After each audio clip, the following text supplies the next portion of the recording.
Mesdames et messieurs, bonjour, bienvenue. Madame la vice-présidente du département de l'Eure, monsieur le maire de Rouen, monsieur le président du Festival Normandie Impressionniste, avec son équipe fabuleuse. Je vous souhaite tous la bienvenue. Alors, il y a un carton sur lequel il y a écrit « Avant-première ». Je tenais d'abord à rassurer tout le monde, ce n'est pas l'avant-première du film d'Agnès Varda, parce qu'il est sorti il y a quelques années de ça. Il me semble que c'est en 65. Et effectivement, c'est l'avant-première du Festival Normandie Impressionniste qui nous réunit tous aujourd'hui. Il y aurait beaucoup de choses à dire sur le rapport entre le cinéma et les arts visuels, l'art en général, et notamment sur ce rapport depuis l'époque des impressionnistes. Hier, il y a eu une projection de Ceux de chez nous, de Sacha Guitry, qui était très impressionnante. Il y a eu des événements aussi comparables qui se sont tenus dans ce qu'on appelle maintenant les 4 majeurs du territoire normand pour le Festival Normandie Impressionniste, donc à Caen, au Havre et à Rouen, et Giverny est la dernière étape. Et donc voilà, ce rapport a été magnifié avec la volonté de mettre en avant le cinéma qui dans l'Eure est aussi quelque chose de fondamental. Vous savez qu'on a dans le département le Moulin d'Andé, qui est un endroit fabuleux et mythique. Donc voilà, encore une raison de se réunir ici. En tout cas, pour être assez bref, nous, à l'équipe de Giverny, nous sommes ravis d'accueillir cet événement. Nous sommes ravis de vous accueillir toutes et tous ici. Je voulais faire un grand merci, très appuyé à l'équipe du festival, parce que voilà, c'est quelque chose qui s'est monté assez vite et de façon très professionnelle. Je pense qu'on peut les applaudir. Le commissaire...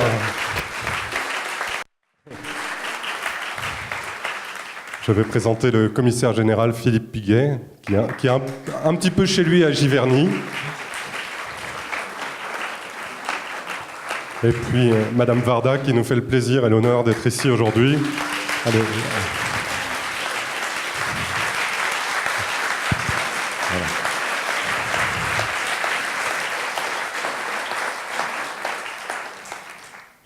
Je vous laisse la parole, Philippe. Je vous remercie encore. Et puis, je vous souhaite à tous une très belle projection, un bon moment. Et j'en profite pour excuser aussi le président du musée, Sébastien Lecornu, qui ne peut pas être parmi nous.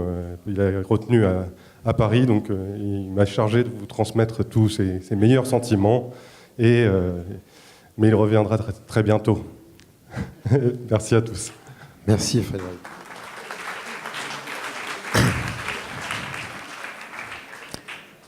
Bonjour à toutes et à tous. Merci Frédéric de ton accueil. Merci à toute une chacune et tout un chacun d'être là. Je ne remercie pas nommément parce que sinon ça va durer très longtemps. D'aucuns doivent savoir que, évidemment, je suis totalement ravi, surpris, ému de penser que Agnès Varda est ici, à Giverny, que je connais bien, je crois, depuis très longtemps. Et donc, je n'ai que des remerciements à t'adresser, Agnès. Et je voudrais simplement vous dire, et après je passe le micro à Agnès pour qu'elle vous présente ce qu'il en est de cette projection, vous dire que l'idée a été effectivement, dans cette avant-première, d'inscrire ce film Le Bonheur, parce que, parlant une fois avec Agnès de ce film à Paris, et l'entraînant quelque peu, d'une manière un peu sournoise de ma part, à ce qu'elle me le dise, elle me dit « mais je crois que c'est mon film le plus impressionniste que j'ai fait ». Je lui dis « c'est exactement ce que je voulais entendre, comme ça je peux le mettre dans un programme pour Normandie Impressionniste ». Je laisse la parole à Agnès.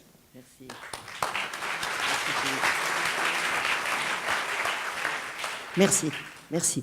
Mais alors, d'abord, on est dans une belle salle. Elle est pleine, alors ça fait plaisir. Il y a quelques têtes connues et amies, ça me met tout à fait à l'aise. Et c'est complètement vrai que de tous mes films, c'est certainement celui qui a des rapports réels, immédiats, parce que j'aimais les peintres impressionnistes. Et évidemment, je n'aurais pas besoin de vous faire un commentaire, vous verrez de vous-même que plusieurs scènes ont une espèce de référence, des références à des peintures que j'ai aimées et qui semblaient pour moi coller très bien avec le mot bonheur.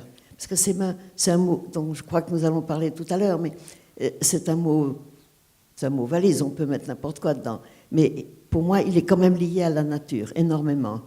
À la beauté de la nature, au bonheur d'être dans la nature, ce qui est le cas de cette famille. Donc, je ne vais pas vous le commenter, c'est un film d'une simplicité totale, vous allez voir. Enfin, il est comme un beau fruit. Mais enfin, le fruit n'est pas tout à fait bien, quoi. Je veux dire que... De quoi? Tu voulais parler de la cabane. Ce que je voulais vous dire, c'est que pour ne pas être dans le passé complètement, ce film, je l'ai fait dans les années 60. Je ne sais pas très bien quand, 64. Donc c'est il y a longtemps. Et pour être quand même actuel, puisque je travaille encore, j'ai ce plaisir-là et cette capacité. J'ai fait une œuvre récente qui est complètement en référence. C'est-à-dire que depuis quelques années, certains d'entre vous le savent, je fais ce que j'appelle des cabanes de cinéma. Vu que nous voyons un DVD, dans d'autres salles on voit des DCP, mais on ne projette plus les copies 35 mm, les fameuses copies avec des bobines qui se transportaient dans des boîtes en fer et tout ça, que j'ai connu, que j'ai pratiqué. Et un peu par nostalgie, un peu par souci de récupération, j'ai récupéré ces copies et j'ai construit des cabanes dont les murs, le toit, tout est en pellicule. Ce sont les pellicules même des films. Alors je vais vous montrer un petit film de 5 minutes en ouverture où vous verrez que d'une copie réelle, une copie standard, celle qu'on projetait dans les salles du Bonheur, qui y a à peu près 2600 mètres, avec Christophe Vallot qui a construit une structure en métal, j'ai fait une cabane de cinéma qui est la cabane du Bonheur. Et vous verrez que, en référence au générique du film, que vous verrez après le petit introduction, où le couple et les enfants, la vraie famille qui jouait le film, marchent derrière des tournesols, en hommage à ces tournesols, cette cabane est une serre et on y cultive des tournesols. Alors, il se trouve que par un hasard que j'aime beaucoup, Philippe Piguet, ici présent, apparaît un tout petit peu dans ce film. Il m'a tenu la main. Donc, vous avez un petite cabane du bonheur et ensuite le bonheur. Merci.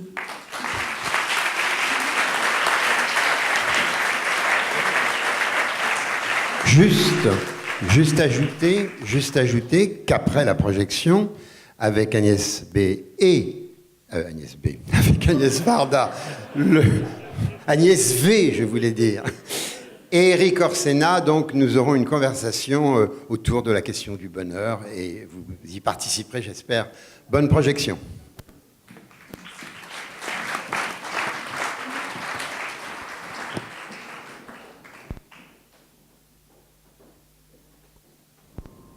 J'aime les cabanes. J'ai eu le projet de faire des cabanes de cinéma. Voici la maquette de la cabane d'un de mes films, Les Créatures. Elle a été réalisée dans l'espace de la Fondation Cartier en 2006. Les murs, les toits, tout sauf la porte, tout était fabriqué avec une copie entière du film, 3500 mètres en 35 mm et en 9 bobines. Les visiteurs pouvaient, à la hauteur de leurs yeux, voir des gros plans de Catherine Deneuve et de Michel Piccoli. 10 ans plus tard, j'ai fait la maquette d'une cabane pour le bonheur, tournée en 1964. Nathalie Obadia m'a offert sa galerie pour la réaliser en grand format.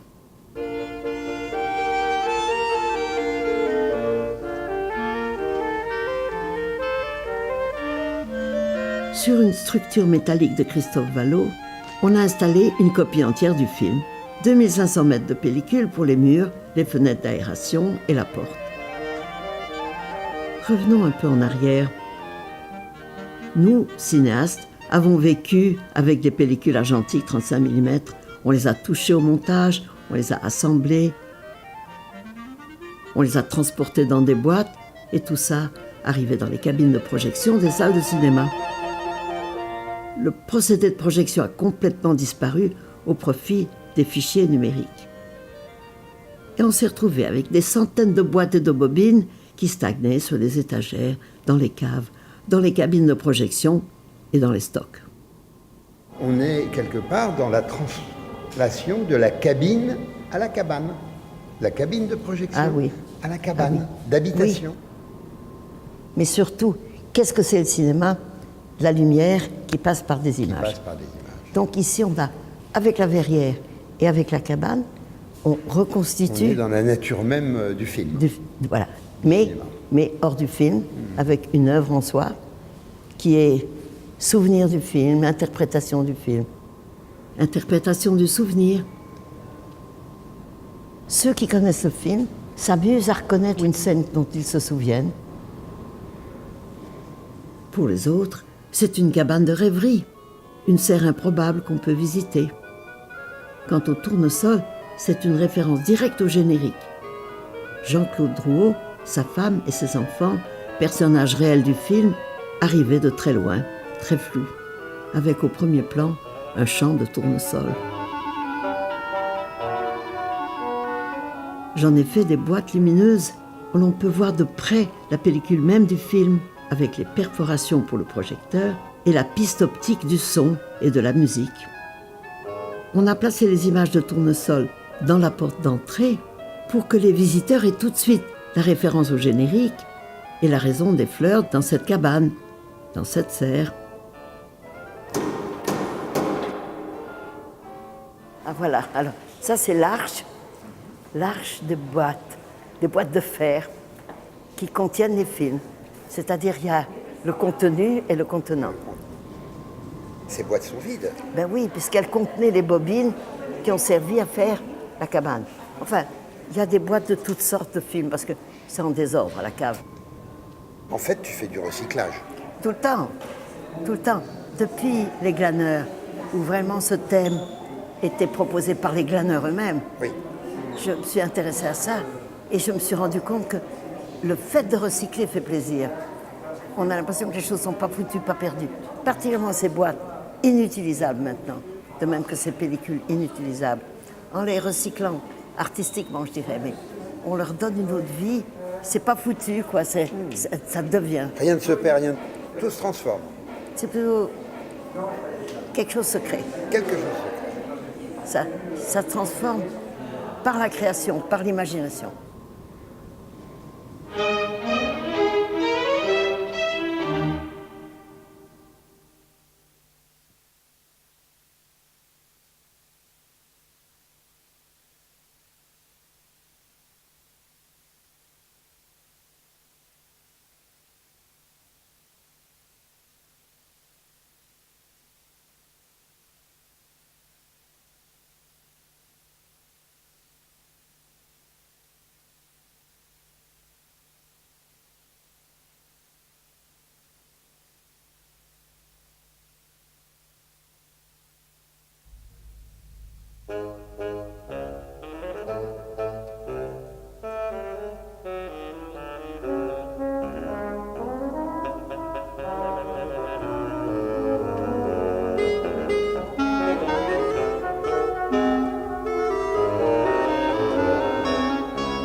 Bien, eh bien, écoutez, suite à cette projection, nous vous proposons donc conversation essentiellement entre Agnès et Éric Orsena à propos de cette question du bonheur. Mais peut-être je serais tenté, Agnès, non pas de te demander une définition du bonheur, mais de te proposer 3 définitions que tu as formulées du bonheur, et de les commenter ou de nous dire s'il en est une qui perdure. Alors, la première, c'est... Oui. Alors, la première formule, Agnès, tu dis « Le bonheur, c'est le goût en même temps du roquefort et du raisin muscat ». Je confirme. Attends, il y en a 3. Tu dis « Le bonheur, c'est d'accepter la contradiction ». Et tu dis encore « Le bonheur, c'est de faire du cinéma ». Alors, des 3, laquelle tu... Les 3. Ah, les 3. Il n'y en a pas une qui est moins prégnante. Rien n'est moins qu'autre chose. Le micro. Agnès, voilà, merci. Tout est plus ou moins. Et la contradiction même est à l'intérieur du bonheur, fait partie du bonheur, pour moi. Alors, dans le même temps, je vais demander à Éric Orsena... quelle définition il en a, puisque j'ai eu l'occasion de visionner une émission de télévision dans laquelle vous disiez, cher Éric, « J'adore le bonheur, et plus on aime le bonheur, plus je suis preneur. » Mais quel bonheur? Mais tous, on ne choisit pas. Ah, il y a un petit micro qui... Alors, après, à part les bons micros, on ne choisit pas.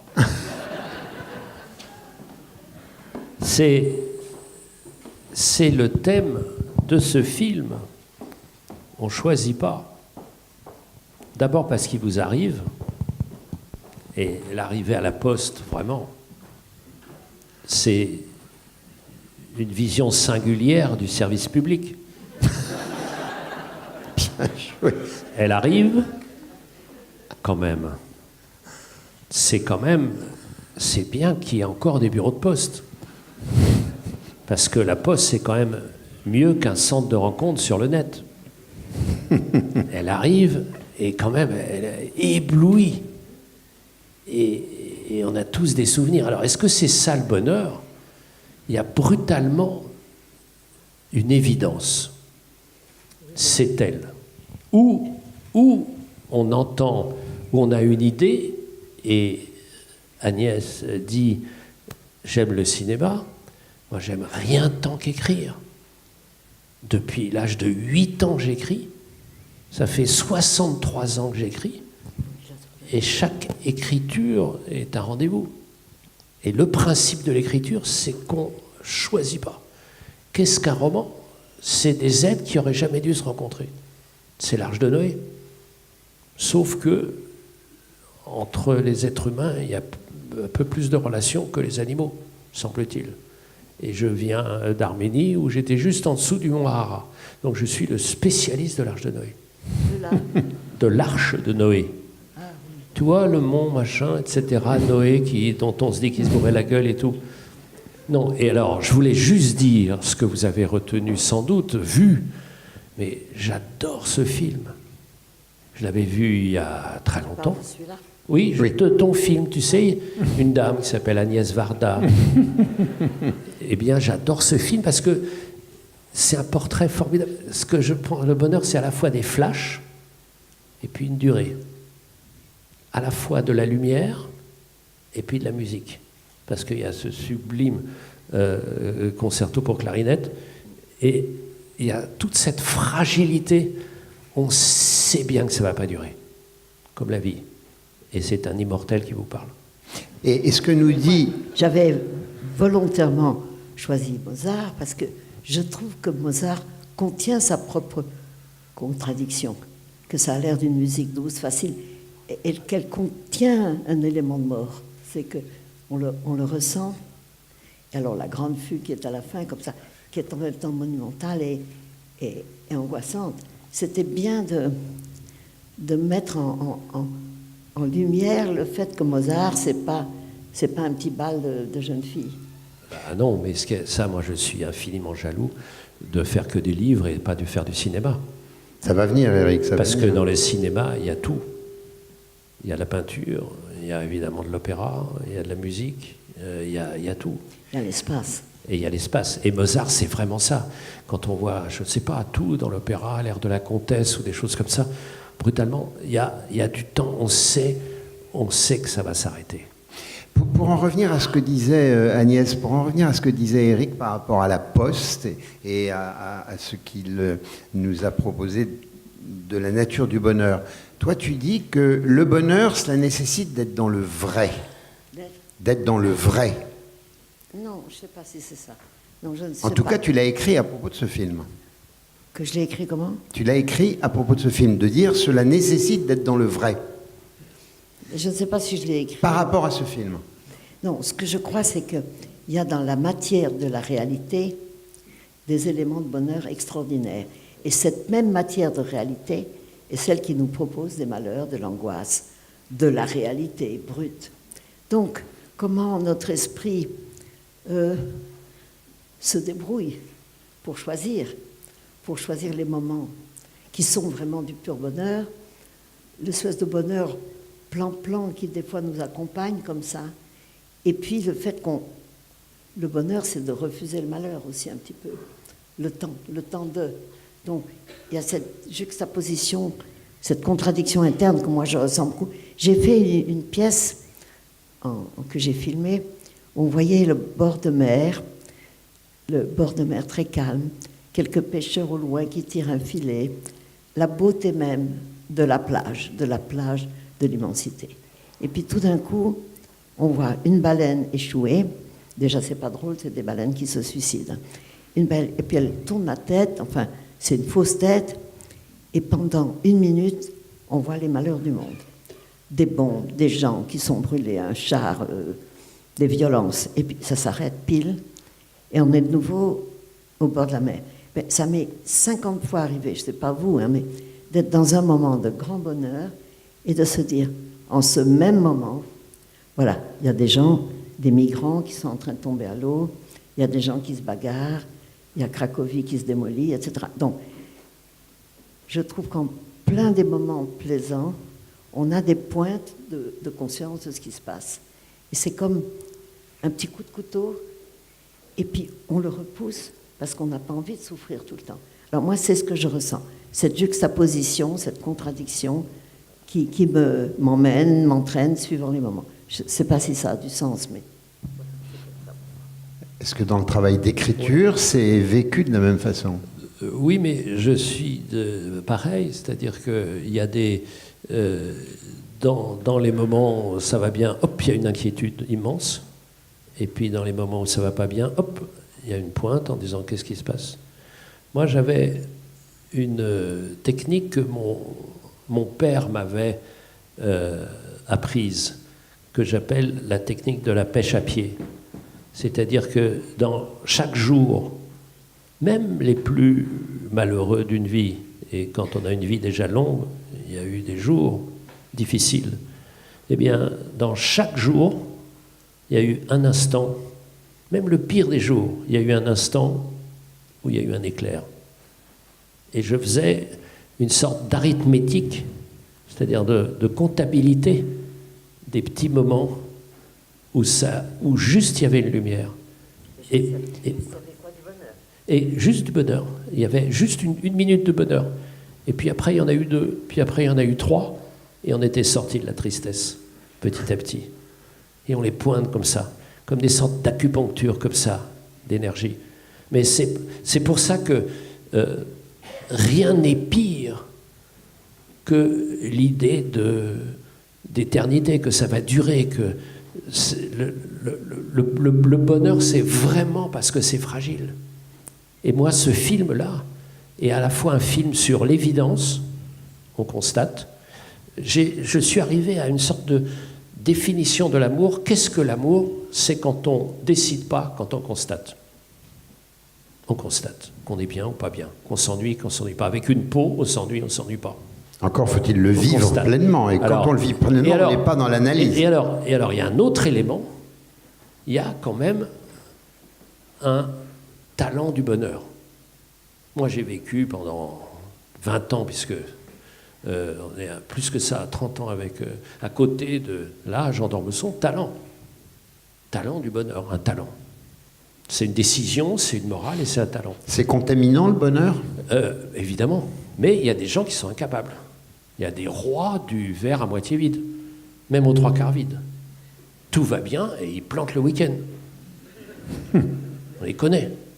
Il y en a plein. Alors, on essaye de pas trop les voir.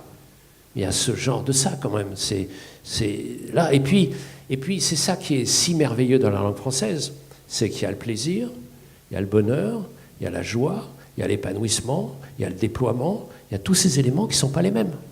Il y a des moments de bonheur là, et puis il y a des moments de joie, et puis il y a des moments d'abandon, et puis il y a des moments de lâcher prise.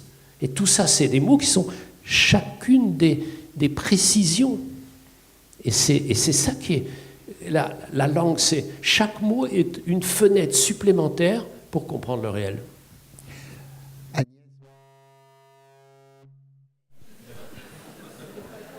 C'est un attentat. Agnès, par rapport à ce film que nous venons de voir, est-ce que dans quel état d'esprit tu l'as envisagé ? Je crois savoir que ce film de 64, il est immédiatement après Cléo de 5 à 7. Cléo de 5 à 7, c'était un film qui était très lourd dans son compte. Mets ton micro. 3 ans après, plutôt. 3 ans après. Il était en noir et blanc. Et ce film, il est apparu de manière fulgurante. Et je crois que c'est important que tu recontextualises D'abord, le contexte. Il y a l'histoire de la Je peux couleur. lire. J'avais déjà fait un court-métrage en couleur qui s'appelait Du côté de la côte. Mais j'avais envie de tripoter de la couleur sur une longueur. Parce que c'était, à l'époque, la pellicule couleur était beaucoup plus chère, ce qui est le contraire maintenant. Hein. Donc, choisir un producteur qui faisait un film en couleur investissait un peu plus. Donc, on avait quelque chose de plus à conquérir. Il y avait surtout que le plaisir de la couleur était doublé de cette proposition qui est dans le film, qui est est-ce que le bonheur, ça s'additionne? Voilà. Est-ce qu'on peut ajouter à du bonheur? Ou bien est-ce que le bonheur est un choix? Est-ce que la société nous oblige à fabriquer du bonheur en faisant des choix successifs, sociétals, familiaux, de goût, etc. Ou bien il y a un talent du bonheur que certains ont plus que d'autres, et ceux qui ont beaucoup d'appétit de bonheur, comme ce personnage-là, qui n'est pas spécialement structuré pour réfléchir à la chose, trouve tout à fait normal d'ajouter du bonheur à du bonheur. Parce que le désir, qui est quelque chose de tout à fait naturel et très essentiel dans toutes les vies, on ne voit même pas comment la plupart des gens restent ensemble. C'est-à-dire, comment est-ce que le désir ne leur fait pas aller un peu partout. Donc c'est bien que des choix successifs, des options, des cultures, des choses comme ça, font qu'on choisit plus ou moins une vie. Et dans ce personnage-là, ce garçon, heureux et égoïste, n'a pas de raison de se donner des interdits. Donc, comme il aime sa femme et qu'il continue non seulement à l'honorer, mais à l'accompagner, à aimer les enfants, à fabriquer des jouets pour ses enfants, il ne voit pas, a priori, il ne voit pas pourquoi il ne peut pas ajouter un bonheur. Et évidemment, c'est tout le sujet du film, parce que quand il le propose à sa femme, qu'il aime beaucoup, qu'il pense à lui, il dit oui, peut-être, pourquoi pas, on s'aperçoit que ce n'est pas si simple que ça. Et on s'aperçoit que ça coince. Ça coince à tel point que je pense que vous vous êtes tous posé la question, moi aussi, est-ce qu'elle s'est suicidée ou bien elle a glissé? Je ne sais pas. Ou bien elle était dans un état d'esprit où on glisse. Ou bien on voit un plan où elle essaye de s'accrocher. Est-ce qu'elle a essayé de... Bon, alors, moi-même, et je crois que quand on écrit un scénario, ou peut-être un romancier, je ne sais pas, mais on n'est pas un démiurge. Moi, je ne connais pas tous mes personnages. Ils ont une vie qui m'échappe. C'est-à-dire, je ne peux pas vous dire, je n'ai aucune intention, je ne peux pas vous dire si elle s'est suicidée ou pas. Ça reste dans le mystère de ce personnage pour moi. Et je pense que c'est une question. On me l'a posée souvent. Je ne sais pas si c'est une question pour ceux qui voient le film. Et est-ce que tu peux nous dire un mot par rapport à l'écriture de ce scénario? Nous dire un mot par rapport à l'écriture de ce scénario? Parce que je crois que c'est quand même quelque chose qui est... Non, mais c'est une histoire drôle, presque. Ben oui. Parce que j'avais écrit un autre scénario qui s'appelait Les Créatures. Et toi, tu le sais, il y a un organisme, le Centre du cinéma, avec un jury qui décide si un scénario va obtenir ce qu'on appelle l'avance sur recette, c'est-à-dire une espèce de prime qui permet le début de production. Et énormément. Pardon, mais c'est un mot formidable, avance sur recette. Mais Quand on y pense une seconde, avance sur recette. Comment dire? Et alors, quand on rencontre quelqu'un, l'économiste se réveille. Oui, mais économiste aussi, et ayant le sens du ridicule. Oui, c'est ce que ce qui n'est pas toujours contradictoire. Non, ça a du sens.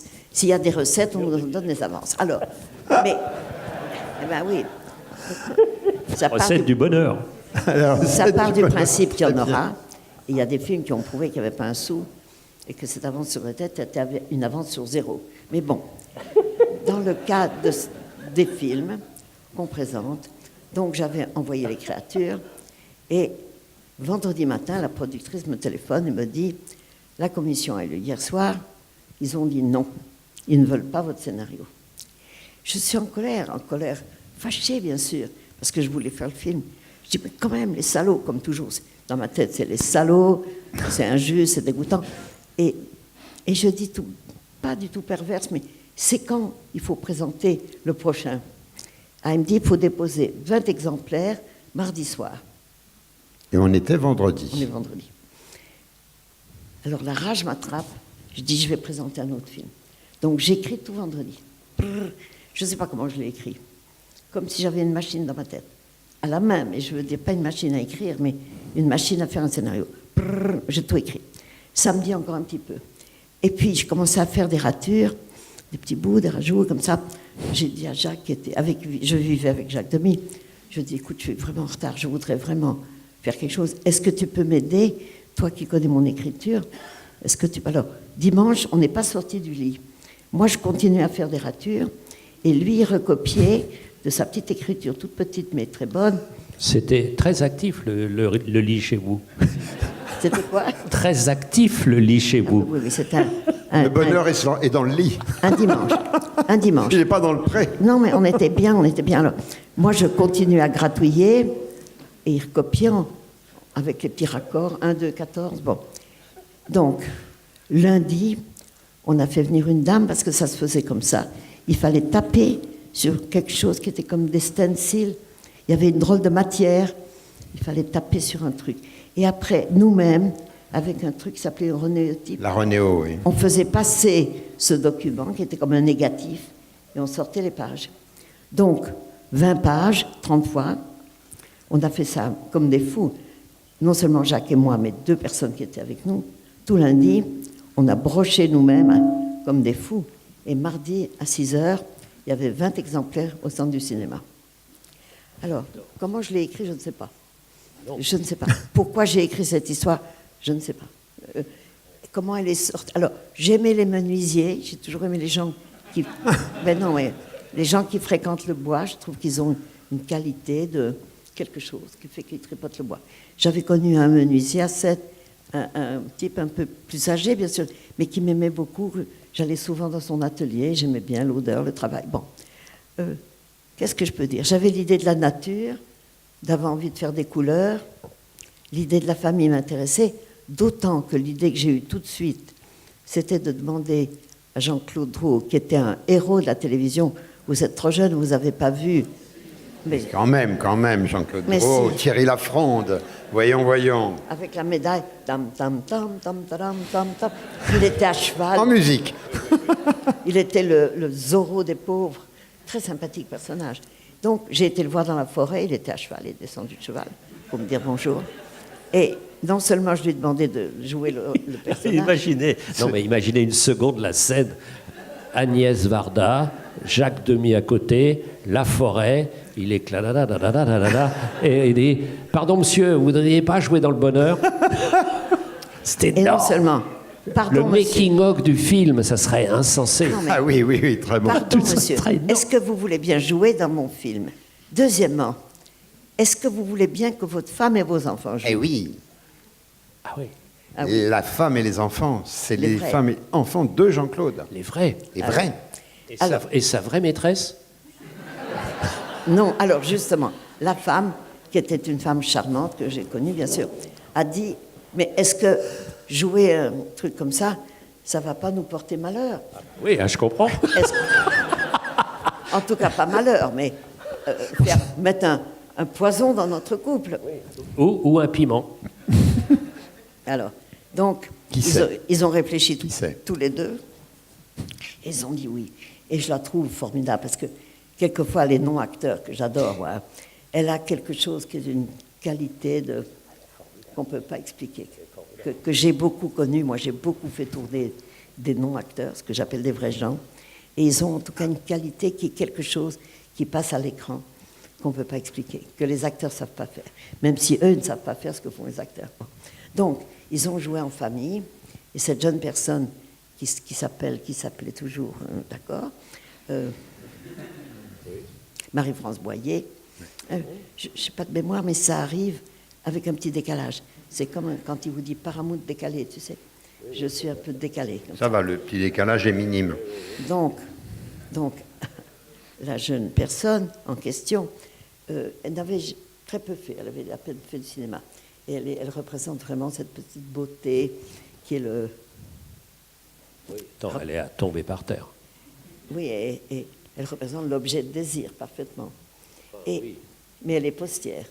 Parce que C'est moi, pas contradictoire non plus. on a ça en commun. Moi, j'aime la poste. J'aime la poste. Tu parles des petits bonheurs. Moi, je dois recevoir une carte postale timbrée. Encore maintenant, mais c'est devenu rare. oui. Hein. C'est devenu dur. Hein. Parce que je reçois de moins en moins de lettres timbrées et écrites. Et de cartes postales que j'aime tant. Timbrées qui arrivent par la poste. Bon, donc, On va Elle lancer est ici postière. un appel elle est à la pas carte envoyée. postale. On va lancer voilà. la carte postale. Hein? Et vous Carte avez- d'Arème, Lou, carte Et postale. vous avez vu le soin que j'apporte au timbre. Au timbre. Dont, évidemment, Chagall, à ce moment-là. Et puis la première peinture française, Foucault. Enfin, bon, donc j'ai toujours aimé les timbres, j'en ai un tas. C'est pas, je fais pas collection, mais j'aime les timbres. Voilà. Bon. Ayant fermé cette parenthèse très personnelle, je veux dire que la postière représente vraiment un autre bonheur et surtout la liberté d'une femme libre et indépendante. Et ce qui est terrible, parce que moi qui suis féministe, je sais très bien le problème comme pose ce film, c'est que c'est un problème sociétal, c'est-à-dire qu'une société marche si la famille marche, si l'homme a du travail, si la femme a des enfants et s'en occupe, même si elle travaille. De toute façon, c'est en plus si elle travaille. Donc elle est couturière, mais c'est quand même elle qui fait la cuisine, qui couche les enfants. Et lui qui ramène l'argent, qui ferme le gaz et qui fait les petits jouets pour les enfants. Et c'est décrit comme une espèce de bonheur traditionnel, culturel, plan-plan, sans aucune diversité, sans aucune liberté des femmes, ni autonomie, ni revendication.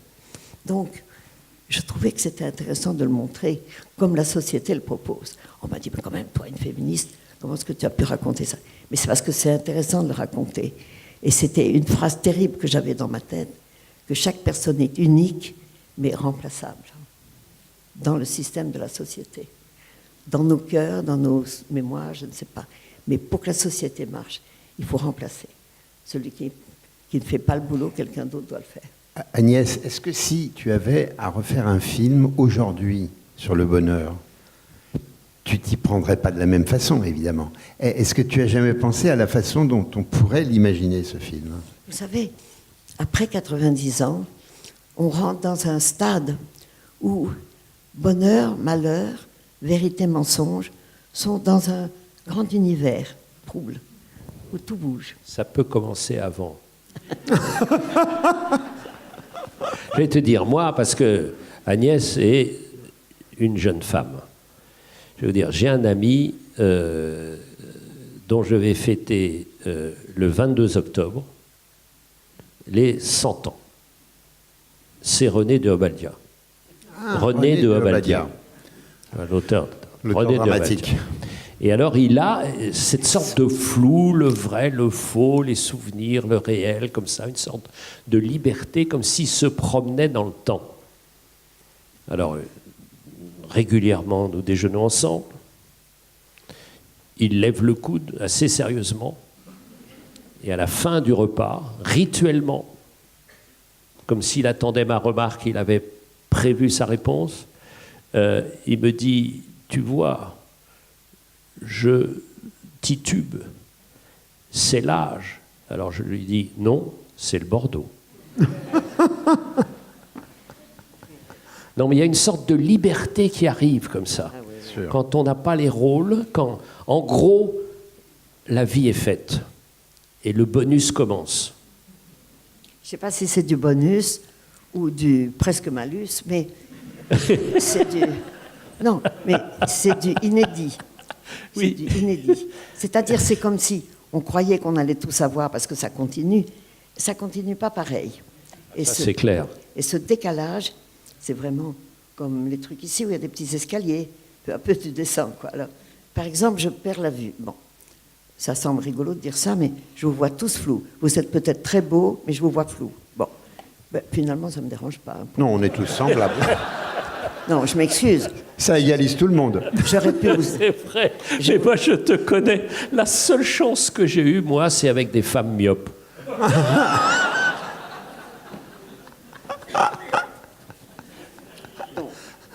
Donc, je te connaissais. comme je t'ai déjà vu, comme je te connais, je te reconnais. Oui, C'est déjà pas mal.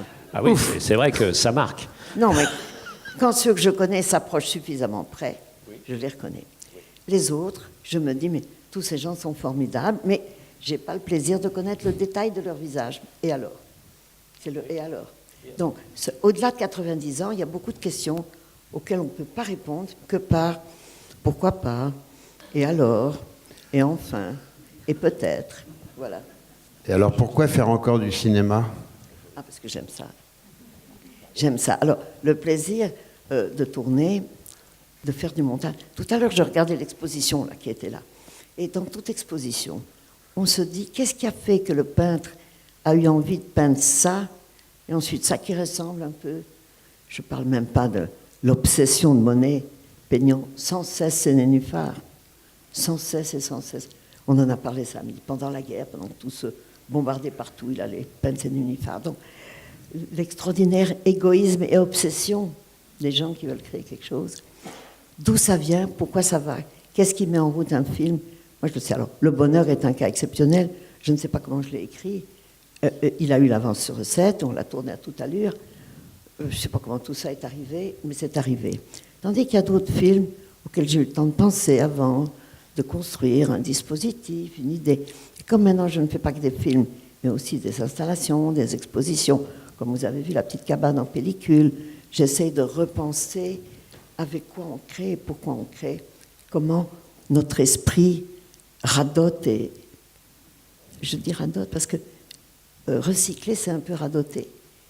Et recycler, c'est aussi ne pas perdre. Et comme la perte est la chose qui nous travaille depuis qu'on est enfant, on ne supporte pas la perte. Et plus ça va, plus on perd. Les choses, des amis, de la santé. Donc, il faut qu'on s'habitue au cycle de la perte.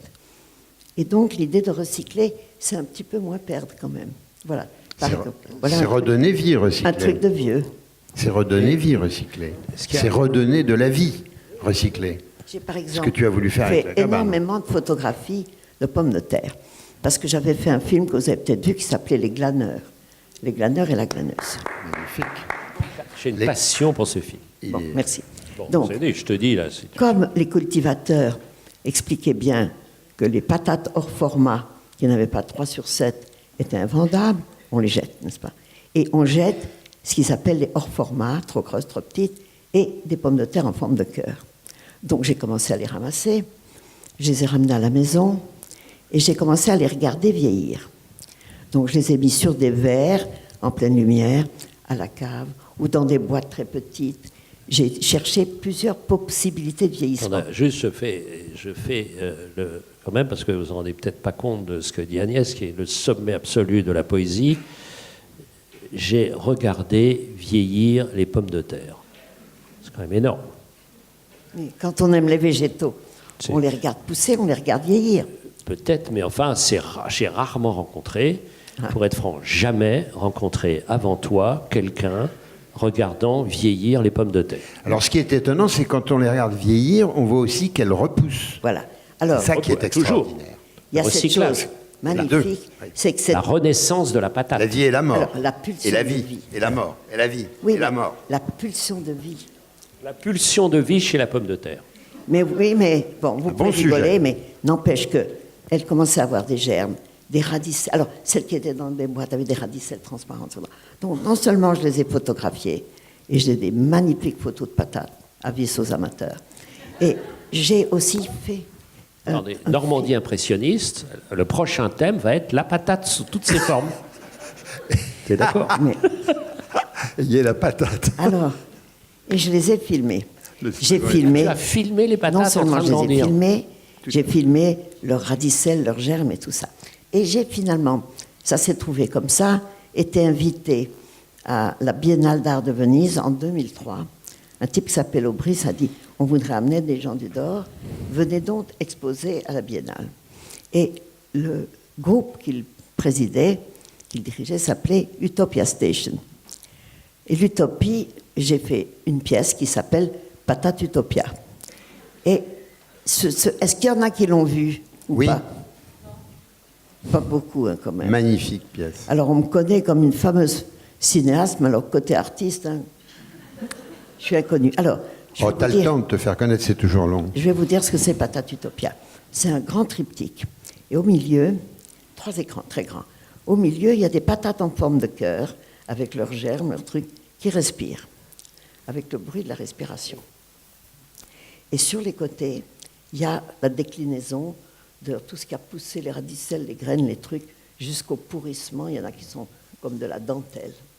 Et donc, ces 3 pièces en même temps, ces 3 images en même temps, te donnent en même temps la pulsion de vie et la décrépitude jusqu'à pourrissage des patates. Et pour que les gens ressentent aussi la chose, au sol, il y a 700 kilos de patates, de vraies patates. Bon. Mais oui. Donc, c'était comme ça. Qui dure le temps d'écran. Il y avait des patates. Qui vieillissent avec le Et temps 3 d'écran. écrans. Alors, ceux qui ont vu ça, ils ont dit que c'était bien. Mais c'est très bien. Je confirme. Je confirme. Mais même s'il y en a peu, j'ai eu la satisfaction en retour Ce de qu'Agnès sentir que mon amour pour les vieilles patates était partagé par ceux qui regardaient avec quelle attention, avec quel amour je les avais filmés. Ce qu'Agnès ne raconte pas, pour compléter à la Biennale de Venise, c'est comme cela que nous nous sommes rencontrés, tu étais habillé en patate. C'est parce que C'était non, important, ça existait. J'ai appris une leçon des cirques. Quand les cirques arrivent dans les villages pour signaler qu'il y a un spectacle le soir, ils font une petite parade dans l'après-midi avec une charrette, une chèvre, un petit clown qui dit ce soir, etc. Et moi, comme c'était la première fois que j'exposais dans une biennale d'art, je me dis personne ne va penser à venir dans ce stand-là. Donc, je me suis fait un costume de patate. J'avais les pieds qui sortaient, les mains et un peu la tête. Et je me promenais en patate. Et il y avait du son qui sortait de cette patate. Incroyable. J'avais pris dans un catalogue de Villemorin, j'avais récité 50. Vous savez, il y a 200 types de patates. J'en ai décliné 50. La belle de Fontenay, là, tu sais. Ah, on va être spécialiste tout à l'heure. Bien. Mais la bonne note de Noirmoutier, tout ça. Alors, donc, il y avait des petits micros qui sortaient, et ma patate disait des patates. Et moi, je marchais, et les gens disaient, mais c'est pourquoi? Je dis, c'est parce qu'il y a une exposition au stand numéro 1 tel. J'espérais amener des gens voir mon stand. Et alors Et ça a marché, hein. Moi je me suis Ça a fait marché. Il y est piéger allé. comme ça. Il y est J'ai fait allé, piéger. donc ça. C'est comme ça qu'on s'est rencontrés. Et c'est vrai que c'était assez étonnant, faut dire. Mais c'est-à-dire que Une liberté. la notion Incroyable. même de la promotion est dramatique. Mais si on ne parle pas de ton livre, personne ne l'achètera. Donc, si on ne parle pas de mes choses, alors comment parler sans être grossier, sans vendre la salade, tu vois? Tu sais, je me souviens. Sans inventer la salade, tu deviens patate. Écoute, dans un marché de Marseille, j'ai entendu une femme qui vendait des salades romaines. Elle disait, ah, ma romaine, si je la vends pas, je la promène. Oh, c'est beau ça. Ben, c'est ça. Donc, c'est ce type de promotion que j'aime faire. C'est une proposition, c'est pas une vente, c'est pas une pré-vente. Donc, je fais ma balade de pommes de terre, en pommes de terre, à amener des gens à voir cette œuvre, Agnès Varda. qui est encore très méconnue, très méconnue. Agnès Varda, expliquez-moi comment on passe d'être la réalisatrice du bonheur, qu'on vient de voir, de cette installation vidéo que nous avons vue, donc certains et nombreux à la Biennale de Venise, à un film avec un artiste qui s'appelle JR et qui vous faites tous les deux un film qui s'appelle Visage. Comment on passe de l'un à l'autre? Quel est le Alors, fil est-ce que- conducteur? juste dans cet endroit muséal, est-ce qu'il y a des gens qui ont vu Visage Village? Ah, comment? Regarde, Ouais. regarde. Bravo, merci. Bravo. Merci. Très merci. beau film, magnifique film. Alors, attends, Alors, puisque... Merci à vous. Eric n'a pas Attends, levé la main. Puisque... Si, j'ai levé la main. Ah, pardon. Non, mais en plus, puisque tu vois moyennement, je vais te dire, en mentant pas, qu'il y a eu 170 mains qui se sont levées. Et alors, comment fait-on pour passer de l'un à l'autre? Sans aucun problème, parce que j'ai fait beaucoup de documentaires, parce que je n'aime pas que les patates, j'aime les gens vraiment. Et donc, je suis à l'écoute des gens, de leur vieillissement ou de leur rajeunissement. j'aime écouter les gens. J'ai fait beaucoup de documentaires. J'en ai fait dans la rue Daguerre. Vous avez vu les glaneurs. La rue Daguerre. J'en ai fait le type. avec des muralistes. J'en ai fait un peu Plus partout. C'est un mot formidable, la rue Daguerre. Parce que Daguerre, il y a naguère et dé comme déjà. Oui. Donc elle est au cœur du temps. Mais Je j'avais pense fait- qu'elle est une grande patronne des horloges. Il y avait un documentaire qui s'appelait Daguerréotypes, Bah, bien qui sûr. étaient les types et les typesses de la rue Daguerre. Exact. Bon. Donc, j'ai toujours eu ce goût d'écouter les gens, de les filmer, de faire vraiment des documentaires à l'écoute. C'est-à-dire que quand on fait de la fiction comme Le Bonheur, ou que c'est moi qui invente, je suis la patronne, je suis l'artiste, mais quand on fait un documentaire, on est au service du sujet, au service des gens qu'on veut mettre en valeur. Et j'ai rencontré un bonhomme qui s'appelle JR et qui fait des grandes photos et des grandes fresques qui représentent des gens et qui aiment les gens.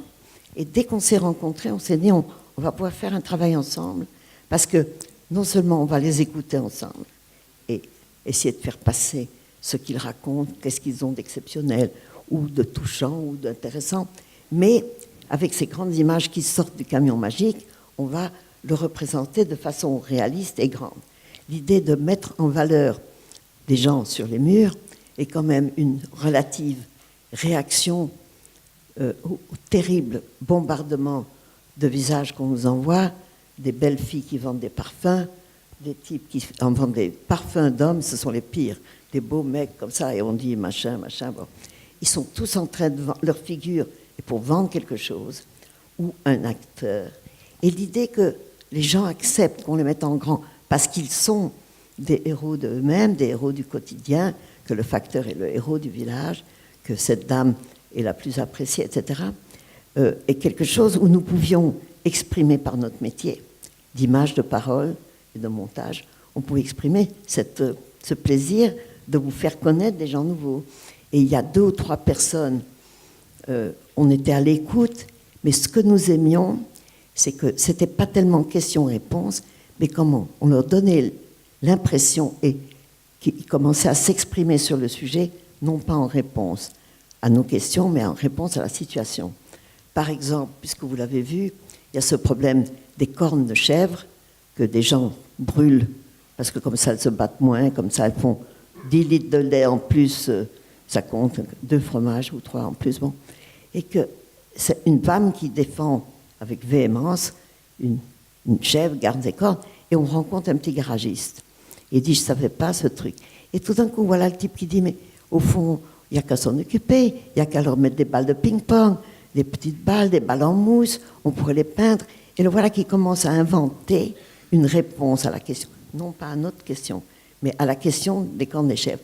C'est-à-dire quand on met les gens en situation d'être inventifs. Ça, pour nous, c'est quand on réussit notre métier, c'est ça. Et donc, ce film avec JR, on s'est régalés tous les deux. Tu as tourné d'ailleurs dans le coin. Oui, le cultivateur, il était de Chérence. Il y a une question que j'ai toujours eu envie de te poser. La plupart des gens, des êtres Tant humains... qu'on se connaît, déjà, pourquoi depuis t'as le temps. attendu tellement longtemps? Non, mais je suis timide, tu sais, je mets énormément de temps à poser les vraies questions. Et si tout va bien, nous tous, d'année en année, on gagne en liberté. On ose faire des trucs qu'on ne faisait pas avant. J'ai l'impression chez toi que tu es né libre. Est-ce que tu as le sentiment d'avoir sans arrêt progressé en liberté? J'ai l'impression que tu es hors des cadres, tu changes complètement le point de vue, tu dis sans arrêt pourquoi pas. Oui, je ne change pas tellement. J'essaie de réfléchir à mon Oui, métier. oui, non mais en liberté. Oui, en liberté. C'est En pas- roue libre, en roue libre. Oui, en roue libre.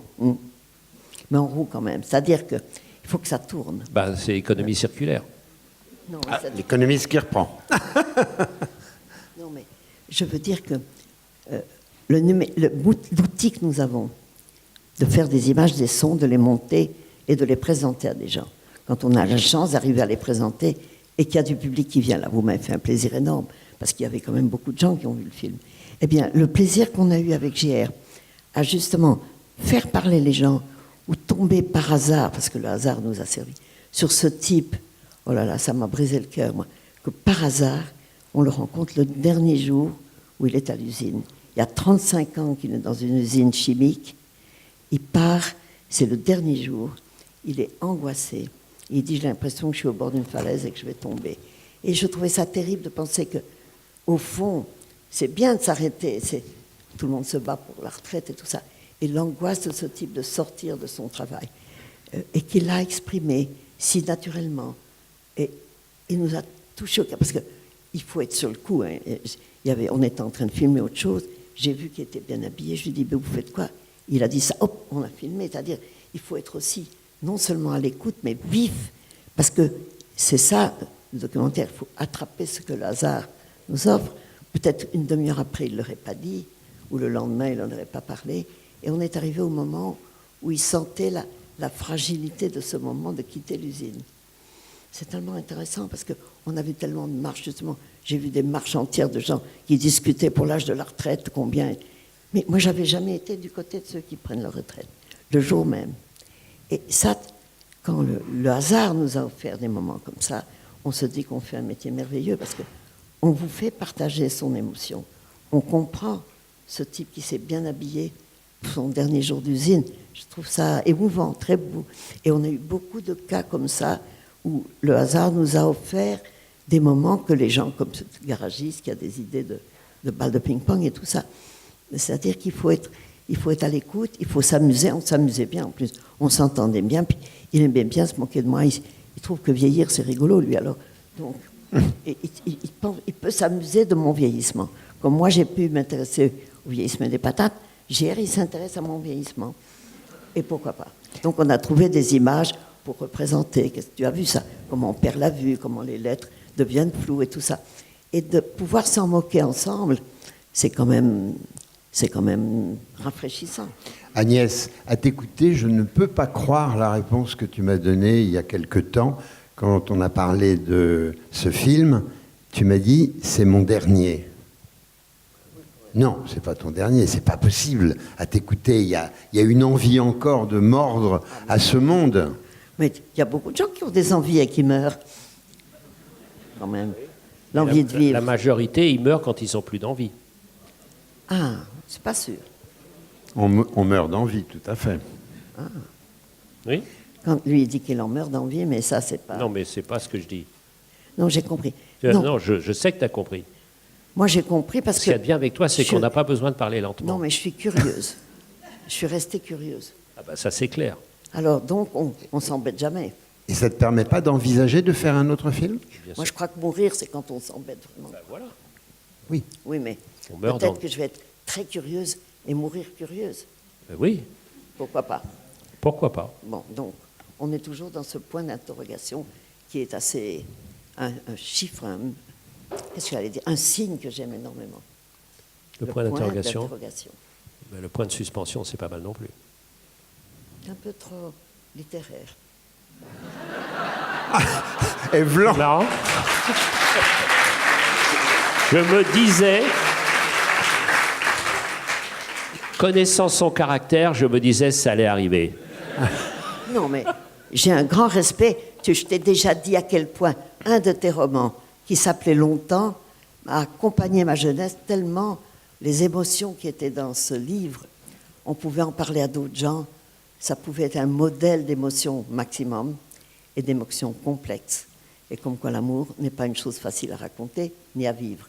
Et c'est tellement bien raconté, tellement bien écrit que ce livre m'a beaucoup accompagné. Donc, je trouve que tu écris vraiment très bien. Ce qui est terrible, c'est Très le point étrange. final. C'est très étrange. Ah ben ça, c'est pas possible. Alors, écoutez un vieil album de Michel Berger qui s'appelle « L'amour est bizarre ». Et dans cet album qu'il a écrit après que Véronique Sanson l'a eu quitté, comme vous savez, rapidement, il a écrit « Seras-tu là ?» Écoutez cette chanson qui serre le cœur, seras-tu là? Et c'est exactement le thème du bonheur. C'est-à-dire, l'amour est bizarre, comme la vie. Donc, mais il n'y a rien de mieux que cette bizarritude-là. Comme le beau. Oui, mais je préfère le bizarre au beau. Le beau bizarre est pas mal. Non, ce qu'il y a, c'est que les surprises de la vie, et si on a la curiosité de voir que dans le grand malheur général et les dramatiques questions dont tu t'occupes, entre autres, du changement, de tout ce qui se passe, que malgré cette horreur qui plane au-dessus de nous, on a tous les jours, si on a un peu d'humour, un petit coup d'œil, on a des raisons de trouver dans la réalité des choses touchantes, émouvantes, particulières. Dans chaque journée, qu'on prenne le bus ou qu'on regarde les gens ou qu'on ne les voit pas bien, il y a beaucoup de choses quand même que je remarque, que j'apprécie. Et je trouve que la diversité de la vie et des gens, comme chacun est unique, remplaçable peut-être, mais unique, ça c'est quelque chose de formidable quand même. En fait, Et ce qui est très frappant de voir que plus on écoute et rend hommage au singulier, plus ça touche tout le monde. Donc le pire, c'est l'idée générale. Et c'est la singularité qui raconte, et c'est la généralité qui oppresse et écrase dans la différence. C'est à tel point que réduit. j'ai fait par exemple un travail sur les veuves de Noirmoutier. Je ne sais pas si quelqu'un a vu ça. Exceptionnel. Où il y avait 14 chaises, tu n'as pas vu toi, avec on mettait un écouteur et on écoutait une veuve ou une autre veuve. Eh bien, cette pièce a voyagé dans le monde et comme évidemment, il ne fallait pas la sous-titrer parce qu'il fallait que chacun entende la voix. Donc on a doublé les veuves de Noirmoutier en espagnol, en anglais, en suédois et en chinois. Et je me suis retrouvée à Pékin dans une salle où des Chinoises et des Chinois écoutaient les veuves de Noirmoutier qui parlaient chinois et avoir des larmes aux yeux d'émotion. C'est-à-dire, je me dis, ce que tu viens de dire, ce qui est singulier, particulier à quelques veuves de Noirmoutier, se transporte en Chine parce que c'est un sentiment universel qui voyage. C'est ce que l'art peut faire. L'art peut faire voyager l'émotion d'une dame de Noirmoutier au bout du monde. Et vraiment, s'il y a un bonheur, c'est celui de cette amitié. C'est-à-dire, quand on voit Agnès, même si on est hyperactif, on dit, mais pourquoi je n'ai pas encore fait ça? C'est-à-dire, voir Agnès, c'est un coup de pied au cul. Merci. Et Je pensais que tu corriges ta phrase avec un... et Eric Il corrige le coup de pied au cul par un baisement à l'ancienne quand même. Attends, on est académicien ou on ne l'est pas. Hein. Eric a d'autant plus raison. On en parlait tout à l'heure encore avec Agnès. Il suffit de se promener avec Agnès dans l'espace public pour que vous croisiez 3-4 personnes qui s'arrêtent, voient Agnès et serrent la main d'Agnès et Agnès qui s'arrête, qui leur demande leur prénom. Parce qu'effectivement, Te dis merci. comme Te dis merci. te Bravo, dit ils disent Eric, merci. on voit Agnès et on On s'en fout. Ben, vous On m'avez s'en vu. fout des bravos. On s'en Le fout. bravo, c'est merci. Alors, je voudrais vous suggérer, peut-être pour terminer, Ça suffit de... une des très belle compliments pour moi, formule quand même, qui hein. parle du bonheur. C'est quand même à l'Académie française. Il C'est paraît. quand même un prix concours. Ouais, c'est énorme. C'est énorme. Ma vie, ancien enfant de cœur, enfin, c'est énorme, ma vie. J'aurais voulu vous faire réagir l'un et l'autre sur une phrase qui, pour moi, est très très forte. J'en ai fait même le prétexte d'une exposition dans le contexte de mes activités. C'est une phrase de Edgar Allan Poe. Et je voudrais que vous réagissiez, que vous me disiez quel est votre sentiment. Être étonné, c'est un bonheur. C'est un bonheur. Ah oui, un bonheur. Être oui. étonné, Moi, c'est j'ai un entendu bonheur. honneur, alors les honneurs, c'est lui qui les a. Être étonné, c'est... Les honneurs, c'est lui. Ça n'empêche pas l'étonnement. étonné, ben, Ça n'empêche pas l'étonnement. être étonné, c'est quand je dis être curieux, c'est la même chose. Être curieux, apprécier ce qui est particulier, ce qui est nouveau, ce qui met quelquefois de mauvaise humeur. Je m'énerve. Je me suis énervée, par exemple, au début de la projection, parce que c'était trop clair et que personne n'avait vérifié. J'aurais dû le faire moi-même. Tant pis pour moi. Non, j'avais qu'à venir ce matin vérifier la projection qui était trop claire. Donc vous avez loupé beaucoup de couleurs au début qui étaient quand même intéressantes. Et quand c'est arrivé, le plus beau passage des couleurs était passé. Bon, donc Ça veut dire qu'en Attendez, plus, il ne faut pas seulement être Non, curieux, une seconde, mais une il faut être seconde. travailleur. Attends, une seconde. Le plus beau des couleurs était passé. Mais tu parles comme un livre. Et moi, je l'écris comme un film. Non, mais je redis l'étymologie de curieux. Le curieux vient du mot cura en latin, qui veut dire la cure, comme curatif. Donc le curieux prend soin du monde. Et il n'y a pas de phrase plus bête et plus malfaisante et plus mortifère que la curiosité est un vilain défaut. Le Bravo. vilain défaut, c'est l'indifférence. Absolument. Voilà. L'indifférence, la non-différence. Vive la curiosité. Ça, c'est fort, hein. Là, je t'en bouche un coin, là, quand Je même. crois que ton beau mot devrait finir cette conversation.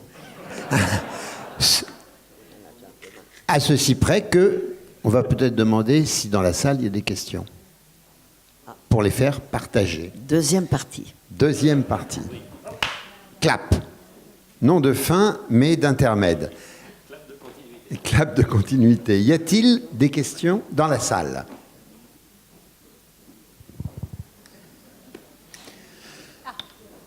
Ah, il y a une question. Alors, voilà. Bonsoir. Ma question s'adresse à vous deux. Toute simple, toute bête, est-ce que vous êtes heureux? La question est, est-ce que vous êtes heureux? Elle s'adresse à vous deux. Indépendamment, hein. Ensemble, je ne sais pas.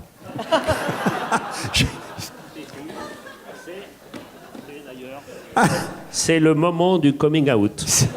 C'est le scoop de la soirée. Je pense qu'ils sont heureux car ils rendent heureux. Tout simplement. Je crois que c'est une question vicieuse. Parce que Vicieux. c'est difficile de demander ça à quelqu'un. Il va vous dire oui, non, oui et non. On va tomber dans la sauce, quoi. Franchement, je dis oui. Et il y a une émission, vous savez, à la radio qui s'appelle Remède à la mélancolie. Et que j'adore l'émission. Ils m'ont demandé d'y participer. Je leur dis oui, mais si vous changez le titre, ça serait Remède à la bonne humeur. Remède à la bonne humeur. Non, mais ça va, quoi. Mais c'est Alors, pour ça. on a c'est pu justement constater- parce que le bonheur inclut vraiment la mélancolie, inclut le sens du malheur, inclut tant de choses diverses que on doit dire oui parce qu'il faudrait être gentil avec tout le monde. Alors oui, donc je suis heureuse, mais en même temps, ça passe pas quoi de le dire. Il y a une question. Voilà. J'ai remarqué, et comme tout le monde sans doute, que l'humour a été très présent pendant toute cette discussion. Pensez-vous que l'humour est nécessaire au bonheur? À mon avis, essentiel. Eric? Tout ça est quand même une grande comédie. Je veux dire, se prendre au sérieux, au tragique, enfin, tout ça n'est pas possible, quoi. Vraiment, c'est pas possible. C'est vraiment pas possible. Et donc, oui. Surtout l'Académie française. Oui, tu me diras la rue Daguerre aussi.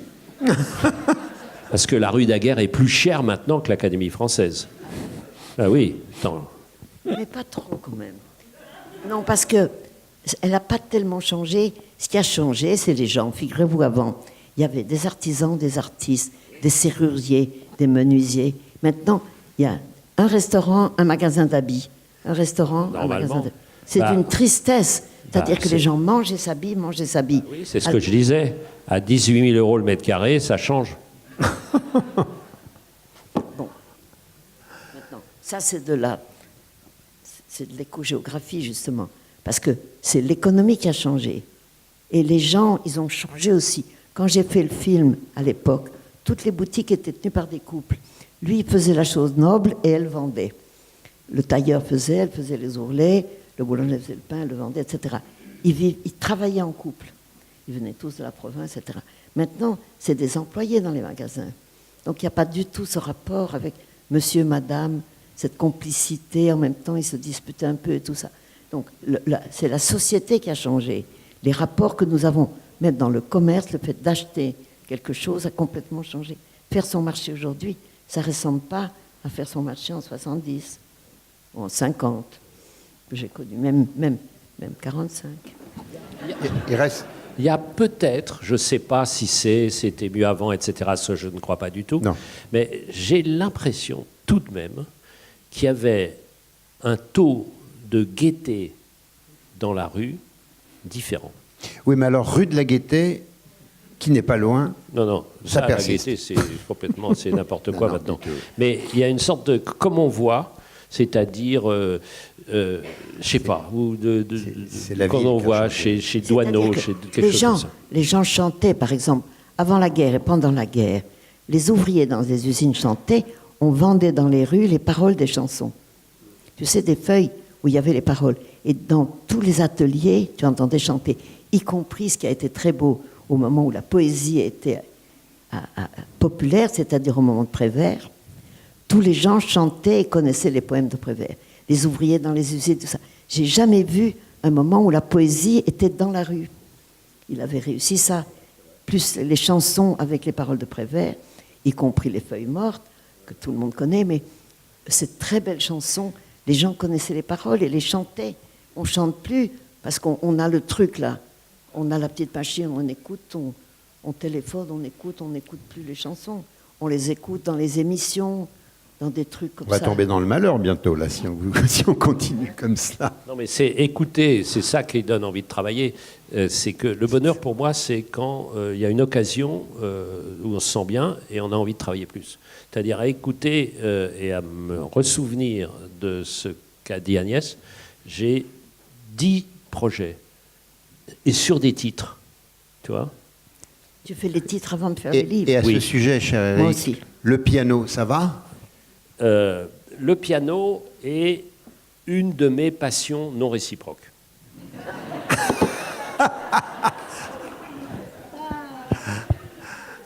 Mais vous poursuivez l'apprentissage. Je suis l'exemple du manque de dons.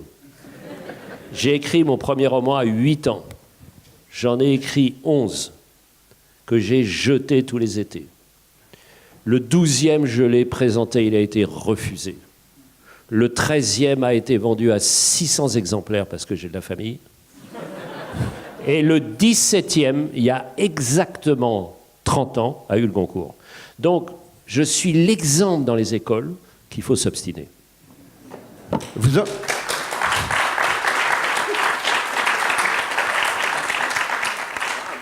Et vous en êtes à combien de sonates? Allez, non, elle a pas composé, attends, tu imagines pas. Je suis en ce moment en train devant un Everest. Everest, pour moi, c'est beaucoup trop compliqué, mais c'est un bonheur absolu. C'est-à-dire que, non, le piano, j'ai commencé le piano il y a 3 ans, parce que j'avais fait de musique de ma vie, et j'ai commencé le piano. Commencez le piano. Vous, les masochistes, commencez le piano.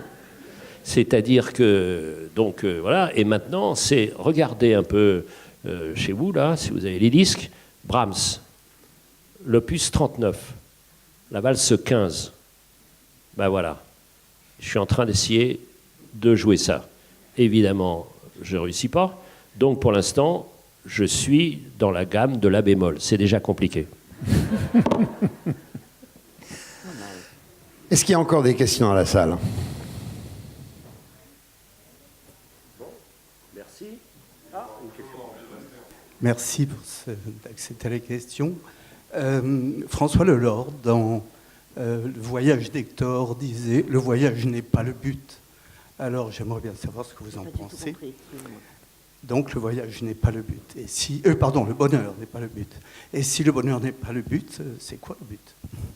Est-ce que vous pouvez répondre aux 2 questions? Merci. Alors après, je vous raconterai une petite histoire supplémentaire.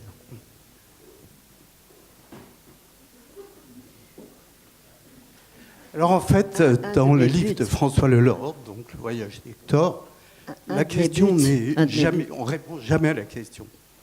Donc je vous pose la question et savoir si vous avez une lumière à ce propos.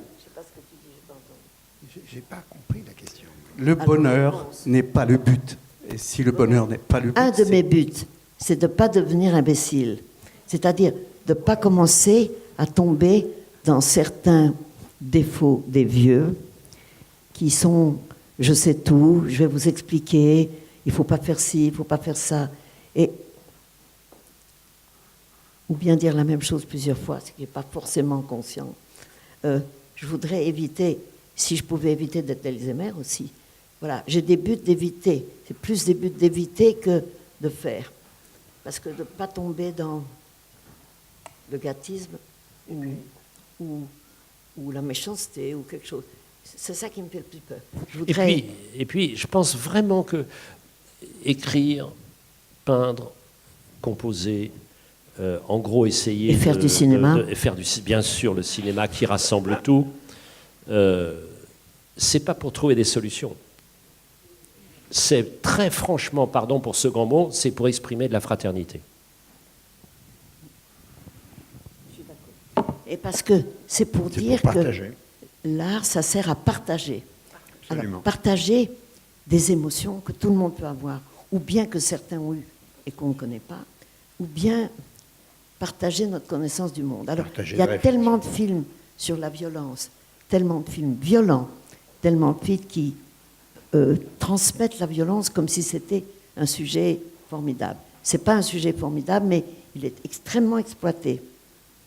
Donc, c'est difficile. Est-ce qu'on peut faire passer autre chose que la violence, le goût de l'argent, la réussite et tout ça?